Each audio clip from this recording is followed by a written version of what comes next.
Be me, Catherine. 35 years old, married to Jack for 8 years. Constantly educating Jack about how relationships should work in modern society. 3 years ago, decided Jack was taking me for granted. He'd come home from his engineering job expecting dinner and affection like some 1950s housewife fantasy. Time to teach him a lesson about appreciation and emotional labor. Started with holding physical intimacy completely. Told myself this was about establishing boundaries and demanding respect. Jack, I need you to understand that intimacy isn't just something you're entitled to. Relationships require emotional investment and recognition of my contributions. He looked confused, but I pressed on. I do the mental load of managing our household while you just coast through life. Until you start truly appreciating what I bring to this marriage, things need to change. Jack tried to argue, but I shut it down. This isn't about punishment, it's about creating a more equitable dynamic. When you start treating me like an equal partner instead of a domestic service provider, we can revisit physical intimacy. Felt powerful watching him realize I was serious. Finally taking control of the relationship narrative. First few months, Jack kept trying to initiate conversations about it. Catherine, I don't understand what you want from me. I work 40 hours a week. I help with dishes. I listen when you talk about your day. Rolling my eyes at his obtuseness. Jack, it's not about specific tasks. It's about the underlying power structure. You assume I'll always be available for your physical needs while you put zero effort into understanding my emotional reality. I'm not your personal intimacy dispenser. Watching his face get red with frustration. That's not how I see you, Catherine. That's completely unfair. Unfair. What's unfair is 8 years of me being the one who remembers anniversaries, manages our social calendar, thinks about home, improvements. You live in this house like a guest who occasionally does dishes. Jack standing there, clenching his fists. So your solution is to just cut off all physical connection? For how long? Until you demonstrate genuine growth and appreciation. This isn't about time limits, Jack. It's about fundamental change. Felt vindicated watching him struggle with the concept. He was finally being forced to confront his privilege. Months turned into a year. Jack became increasingly angry during our discussions. Catherine, this is insane. We're married. This isn't how marriages work. You're holding our entire relationship hostage over some imaginary scorekeeping. His voice getting louder, more desperate. It's not imaginary, Jack. It's the reality of emotional labor that women carry. I'm not holding anything hostage. I'm establishing healthy boundaries. Maybe if you spent less time feeling entitled to my body and more time actually connecting with me as a person. Jack pacing around the living room like a caged animal.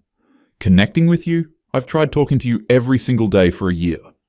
Every conversation becomes a lecture about how terrible I am as a husband. You won't let me touch you. You barely let me kiss you goodnight. His face completely red now, veins visible in his neck. Physical touch without emotional intimacy is just using someone's body. When you learn to appreciate me for more than what I can provide physically, then we can discuss rebuilding that aspect. Right now, you're proving my point by getting angry instead of doing self-reflection. Jack punching the wall, leaving a small hole. Self-reflection? I've done nothing but think about this for months. You've turned our marriage into some kind of punishment system where you're the judge and jury. I can't say anything right. I can't do anything right. You've decided I'm some kind of oppressive monster and nothing I do matters. Tried to remain calm and educational. Jack, your anger right now is exactly the kind of toxic masculinity that makes intimacy impossible. Instead of listening and learning, you're getting violent and aggressive. This is why women need to protect themselves by setting firm boundaries. Watching him storm out of the room. Second year was more of the same. Jack stopped trying to initiate physical contact entirely. Started working late more often. When he was home, he was quiet, distant. Exactly the kind of sulking behavior that proved my point about male emotional immaturity. Tried to explain to him during one of our kitchen conversations. Jack, I can see you're withdrawing, which shows you still don't understand the assignment. Healthy relationships require both partners to grow and evolve. Your reaction to my boundaries proves you were only interested in what you could get from me. Jack slamming his coffee mug down on the counter. What I could get from you? Catherine, we're supposed to be partners. Partners support each other. They don't punish each other for imaginary crimes. You've created this entire fantasy where I'm some kind of oppressor. His hands shaking with rage. It's not a fantasy, Jack. It's pattern recognition. You've spent 8 years in a comfortable bubble where your needs came first. I'm simply refusing to enable that dynamic anymore. If you can't handle being in a relationship with an equal, maybe we're not compatible. Jack's staring at me like I was speaking another language. Equal? You've made yourself the sole arbiter of our entire relationship. You decide what counts as appreciation. You decide what counts as emotional labor. I have no say in anything, including my own marriage. You talk about equality while treating me like a problem to be solved, his voice echoing through the house. Jack, you're being dramatic. I'm asking for basic respect and recognition. The fact that you experience equality as oppression says everything about how privileged your previous position was. Watching him pace back and forth. When you're accustomed to being centered in everything, fairness feels like an attack. Jack stopping dead in his tracks, staring directly at me. Centered in everything? Catherine, I can't even exist in my own home without being wrong. I can't express frustration without being accused of toxic masculinity. I can't ask for basic human connection without being called entitled. You've made me into a villain in my own life. Year 3, Jack barely spoke to me unless necessary. He'd come home, eat dinner silently, watch TV, go to bed. Occasionally, I'd try to engage him in conversation about his attitude. Jack, this silent treatment is passive-aggressive and manipulative.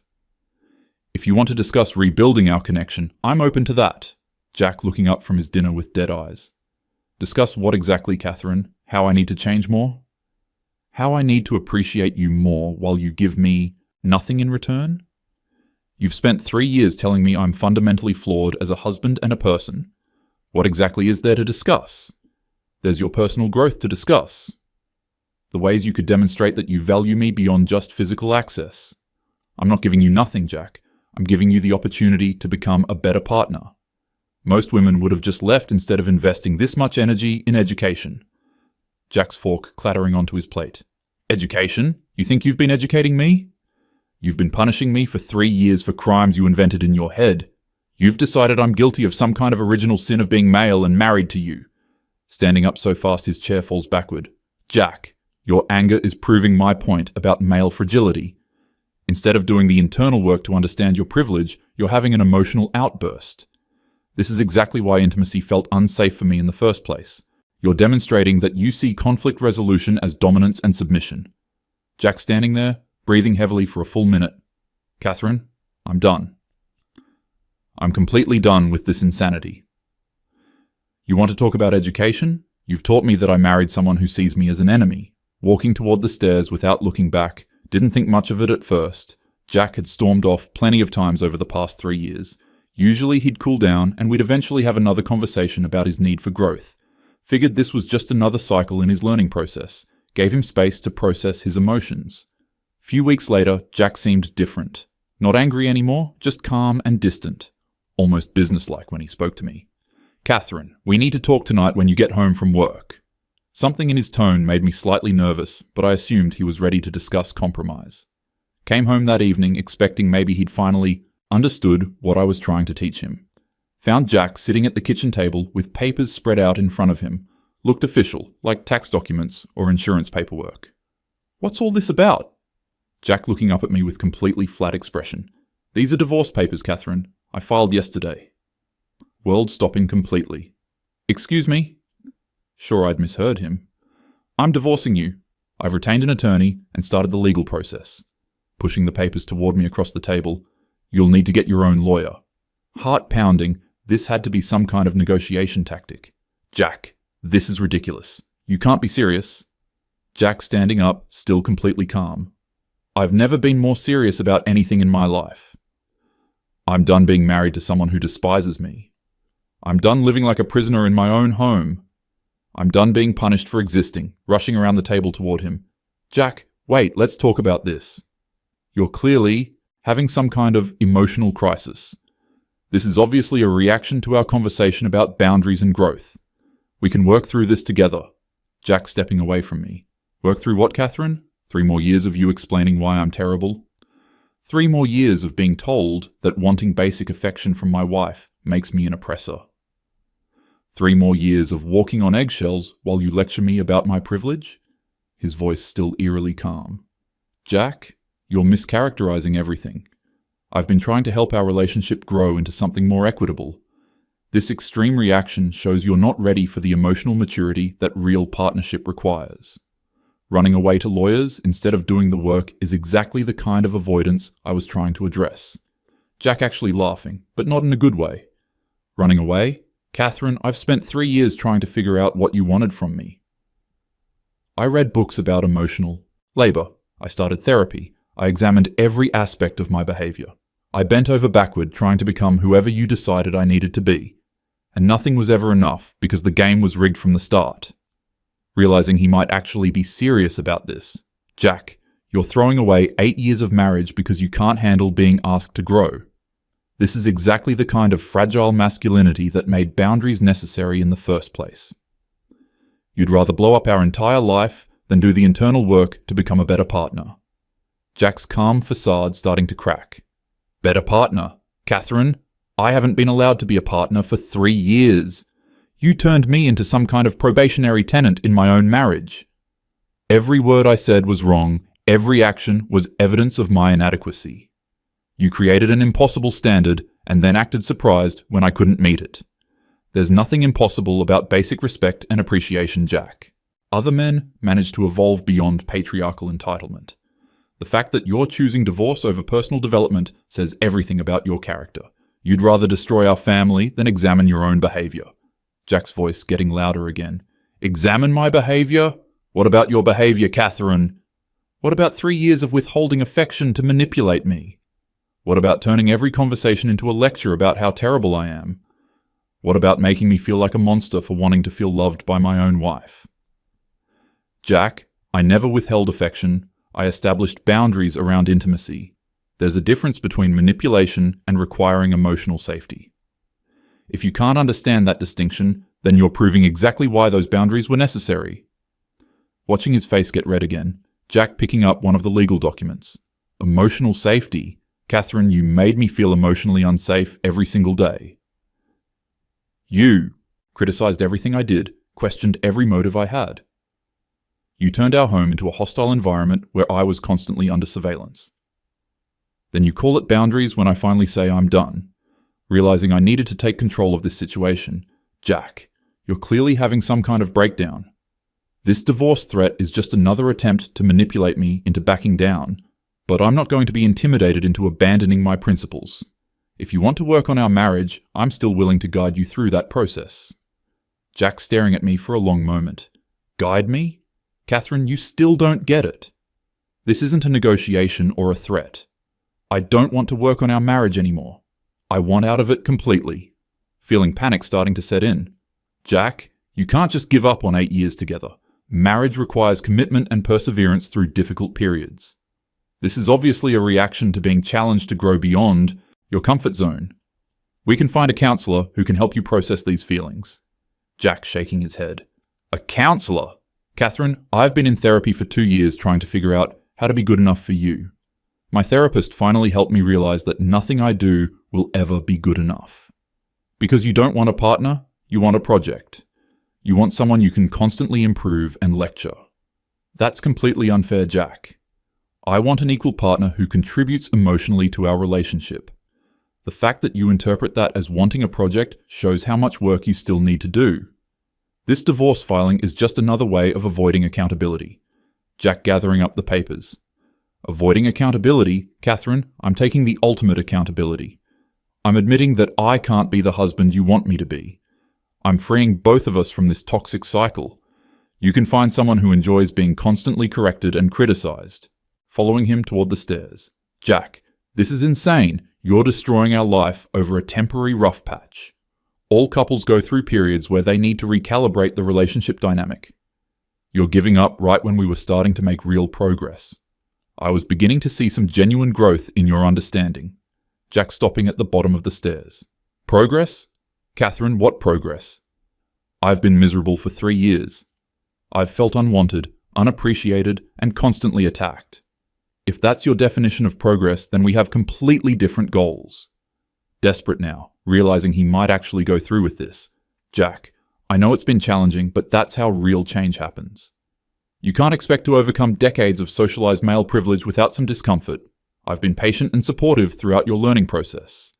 This reaction shows you're right on the verge of a breakthrough. Jack turning back toward me. patient and supportive, Catherine, you've been cold and judgmental for 3 years. You've withheld love and affection while demanding constant emotional labor from me. You've made me feel like a failure as a husband while offering nothing in return. That's not teaching, that's cruelty. Jack, you're being dramatic and manipulative. I've never been cruel to you. I've been honest about my needs. The fact that you experience honesty as cruelty shows how much privilege you're accustomed to. Women have been accommodating male fragility for centuries. Jack's voice reaching a roar. Male fragility? Catherine, I'm a human being who wanted to feel loved by his wife. I'm a person who tried for 3 years to meet impossible standards. I'm someone who deserves basic kindness and respect in his own home. And you turned all of that into evidence of my inadequacy as a man, trying to stay calm and rational. Jack, you're proving my point about male emotional volatility right now. This is exactly the kind of aggressive behavior that makes women feel unsafe. Instead of listening to my perspective, you're trying to intimidate me with volume and anger. This is why boundaries became necessary in the first place. Jack suddenly going completely quiet, standing there breathing heavily for several minutes. When he finally spoke, his voice was barely above a whisper. You're never going to get it, are you, Catherine? You're going to turn this into another lesson about my failures. Jack, I'm trying to help you understand why your reaction is counterproductive. If you could just step back and examine your behavior patterns, you might see how this emotional outburst proves everything I've been trying to teach you. There's still time to learn from this moment. Jack walking back toward the kitchen table, picking up the divorce papers again. Catherine, these papers are real. My lawyer is real. My decision is real. This isn't a learning moment, it's an ending. Following him back to the kitchen. Jack, you can't end an 8-year marriage because you're uncomfortable with personal growth. This is exactly the kind of running away that men do when confronted with emotional responsibility. You're choosing the easy path instead of doing the hard work of becoming a better person. Jack signing one of the documents right in front of me. The easy path? Catherine, leaving you is the hardest thing I've ever done. I loved you more than anything in the world. But you convinced me that my love was just entitlement and oppression. You taught me that wanting you was evidence of my moral failure. Watching him sign paper after paper. Jack, that's not what I taught you. I taught you that love requires respect and emotional investment. You're choosing to interpret that as rejection instead of invitation to growth. This is exactly the kind of binary thinking that perpetuates relationship dysfunction. Jack looking up from the papers. Catherine, do you hear yourself right now? I'm telling you that I'm in pain and you're lecturing me about dysfunction. I'm explaining that you've broken my heart and you're correcting my interpretation. Even now, even in this moment, you can't just be human with me. Realizing I needed a different approach. Jack, I can see that you're hurting. But this pain is part of the growth process. Breaking through old patterns is always uncomfortable. If you can push through this resistance, we could have the relationship we've always wanted. Jack standing up with the signed papers.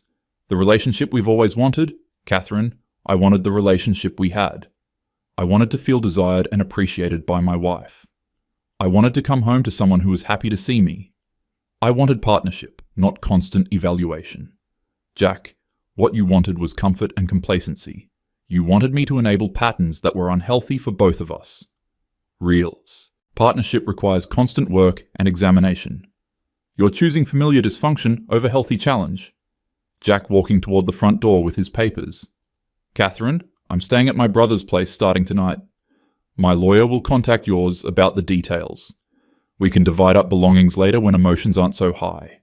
Hand on the doorknob, rushing after him. Jack, wait, you're making a huge mistake. This is exactly the kind of impulsive decision-making that I've been trying to help you overcome. You're choosing immediate gratification over long-term relationship success. Don't throw away everything we've built together. Jack pausing at the door. Everything we built? Catherine, what exactly have we built in the last 3 years? We built resentment, we built distance, we built walls. We built a relationship where one person does all the judging and the other does all the failing. That's not a marriage, that's a project. Jack, you're being incredibly selfish right now. Marriage is about more than just your personal comfort. It's about commitment and working through challenges together. You're abandoning that commitment because growth feels hard. Jack opening the door. Selfish? Catherine, what about 3 years of you putting your agenda above our relationship? What about you deciding unilaterally that our entire dynamic needed to change? What about you withholding love until I became the person you wanted me to be? If anyone's been selfish here, it's not me. Standing in the doorway as he walked to his car. Jack, this is exactly the kind of victim mentality that keeps men from taking responsibility. You're rewriting our entire history to avoid acknowledging your need for growth. Running away isn't going to solve your underlying issues with emotional intimacy. Shouting now as he got in his car, Jack rolling down his window. Catherine, my issue isn't with emotional intimacy. My issue is with being emotionally abused by someone who calls it education. My issue is with being punished for 3 years for loving someone who decided love wasn't enough. My issue is with wasting the best years of my life, trying to earn basic kindness from my own wife. Watching him back out of the driveway. Jack, you'll regret this decision when you've had time to process everything rationally. You're going to realize that I was the only person willing to help you become your best self. Don't come crawling back when you realize what you've thrown away. Jack pausing before driving away. Catherine, the only thing I regret is not doing this 2 years ago. I regret letting you convince me that wanting to feel loved made me a bad person. I regret believing that your cruelty was actually kindness. But I'll never regret getting my self-respect back, standing in my empty driveway as his car disappeared. Couldn't believe he'd actually gone through with it. This was obviously just a dramatic gesture to get my attention. Probably figured I'd panic and abandon my principles. He'd be back within a week once he realized how good he had it. Spent the next few days calling and texting. Left messages explaining that I was willing to work with him on a reconciliation plan. Told him we could establish some new ground rules that might feel more comfortable for him. Offered to find a marriage counselor who could help him process his resistance to change. Jack never responded to any of my calls or messages. His brother Marcus started answering his phone. Catherine, Jack doesn't want to talk to you right now. He's asked me to tell you that all communication should go through the lawyers. He's serious about this divorce. Marcus, this is obviously just a reaction to being challenged to grow. Jack has always struggled with emotional regulation when he feels criticized. I know he's hurting, but running away isn't going to solve anything. Maybe you could help him see that this is just another opportunity for development. Marcus getting quiet for a moment. Catherine, I've watched my brother become a shell of himself over the past 3 years. I've listened to him agonize over what was wrong with him that his own wife didn't want him. I've seen him blame himself for every problem in your marriage. Honestly, I'm proud of him for finally standing up for himself. Marcus, you don't understand the full context of our situation. Jack has been resistant to examining some problematic patterns in our relationship dynamic. I've been trying to help him develop more emotional intelligence and awareness. His decision to run to divorce instead of doing the work shows exactly why intervention was necessary. Marcus's voice getting harder. Problematic patterns? Catherine, the only pattern I saw was you tearing him down constantly. Every time I talked to him, it was about something else he was doing wrong. You had him convinced that being a normal husband made him some kind of oppressor. That's not helping someone grow, that's destroying them. Realizing Jack had been manipulating his family's perception. Marcus, Jack is obviously presenting a very one-sided version of events. Healthy relationships require both partners to examine their behavior and make changes. I've been willing to do that work, but Jack has been resistant to feedback.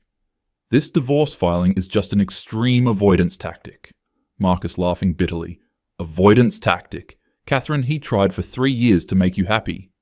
He read every book you suggested, went to therapy, changed everything about himself. And you still treated him like he was fundamentally flawed. At some point, enough is enough. Marcus, I never treated Jack like he was flawed. I treated him like he had potential to grow beyond some limiting patterns. The fact that he interpreted support as attack shows exactly how much work he still needs to do. This entire situation proves my point about male fragility and accountability avoidance. Marcus hanging up after that. Tried calling back several times, but he wouldn't answer. Jack had clearly poisoned his family against me, probably painting himself as some kind of victim instead of taking responsibility. Received official papers from Jack's attorney a week later, demanding immediate mediation to discuss asset division. Couldn't believe he was actually moving forward with legal proceedings. This was getting completely out of hand. Called my own lawyer to discuss strategy, explained that Jack was obviously having some kind of emotional breakdown, suggested we request psychological evaluation before proceeding. He's not thinking rationally, and this entire filing is based on temporary emotional instability. My lawyer raising concerns about my approach.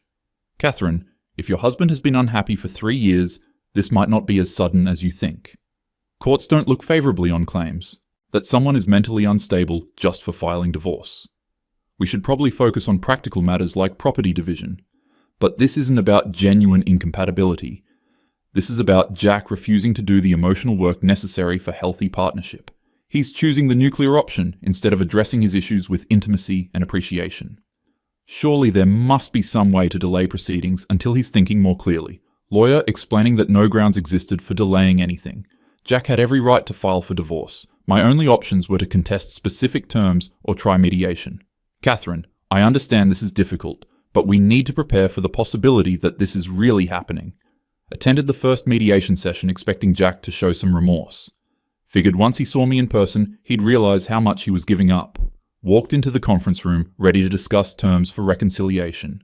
Found Jack sitting with his attorney looking completely calm and resolved. Tried to make eye contact, but he stared straight ahead. Mediator explaining the process while Jack nodded along. When asked about possibility of reconciliation, Jack spoke clearly. There's no possibility of reconciliation. I want to proceed with dissolution as quickly as possible. Interrupting the mediator. Jack, surely you want to at least discuss what led us to this point. We've been together for 8 years. We can't just throw that away without examining what went wrong. Maybe we could establish some new guidelines that address both of our concerns. Jack speaking without looking at me. Catherine, I don't want to examine anything with you anymore. I don't want guidelines or discussions or educational opportunities. I want to divide our assets and end this marriage. His voice completely emotionless, trying to reach him on a human level. Jack, I can see you're still angry, but this is a permanent decision based on temporary emotions. We could take a break from each other while you process your feelings. But divorce should be a last resort, not the first response to relationship challenges. Jack finally looking directly at me. Catherine, you still think this is about my feelings. You still think this is some kind of therapeutic moment. This isn't about processing or growing or learning. This is about me choosing not to live this way anymore. Mediator redirecting us back to practical matters. Discussion of house ownership, bank accounts, retirement funds. Jack agreeing to split everything 50-50 without argument. Just wanted to get through the process as efficiently as possible. After the session, tried to catch Jack in the parking lot. Jack, wait, can we please just talk for 5 minutes without lawyers present? I feel like we're not communicating effectively in that formal environment. Maybe we could get coffee and actually discuss what's really happening here. Jack stopping, but not turning around. Catherine, what's really happening is that I filed for divorce and you can't accept it.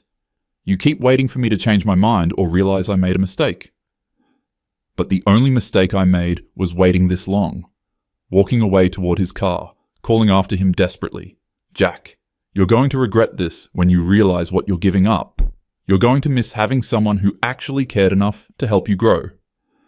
Most women would have just left instead of investing 3 years in your development. Jack pausing at his car door. Catherine, you didn't invest in my development. You invested in your fantasy of who you wanted me to become. And when I couldn't become that person, you decided I was defective.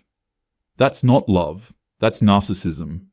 Standing alone in the parking lot, watching him drive away again. Couldn't understand how things had gotten so twisted around. Everything I'd done had been about improving our relationship. Jack was choosing to interpret love and support as something negative. Spent weeks trying to process what had gone wrong. Clearly Jack had been more damaged by his upbringing than I'd realized. His inability to accept feedback and growth opportunities showed deep-seated issues with authority and self-improvement. Probably needed individual therapy before he could be ready for partnership. Divorce finalized 3 months later. Jack never wavered in his decision. Never asked to work things out. Never acknowledged that maybe he'd overreacted. Just signed papers and moved on like 8 years meant nothing. Sitting in my empty house afterward, couldn't believe Jack had actually followed through with destroying our life together. All because he couldn't handle being asked to examine his behavior and grow as a person. Exactly the kind of fragile male ego response that proved every point I'd been trying to make. He'd rather be alone than do the emotional work required for real partnership. Would probably end up with someone who enabled all his worst patterns. Someone who asked for nothing and expected nothing. Someone who would never challenge him to become his best self. Realized I'd probably been too advanced in my thinking for where Jack was in his personal development.